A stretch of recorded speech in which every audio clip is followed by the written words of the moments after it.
Vous comprendre que na fait bouloki que tout faut tous menacer à mort. Tous menacer à mort. Na minute bato soma batadena, il faut pas comme kokangela biso na batadena. Donc nyonso wana bazana besoin vérité et banate.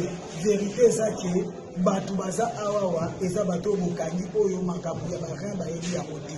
Ngana za clair na zolo baki makabu ya barin wana ngana participer ya mopeso qui na participer na mo eza po ba konti ya mboka te ba konti ya na makabu wana. Na sala ya moté fois pe na mona ya moté na kokoka moté na kima. Si bakaninga ba proposer na ke to masquer loko moko boya kokana mabakana na ensemble. Bakoya kokana équipe to bana kosala ba makabu wana bazali banda na ba konti ya moko baza. Procureur d'Atinzi directeur ndo moni bo babeti biso nyonso wana téléphone o bango batindela biso moko to solo na bango mais bakamu ekomi to komi suko binza ba secret ndo mo ndo so ko moni na conflit bo comprendre par le kata vidéo kata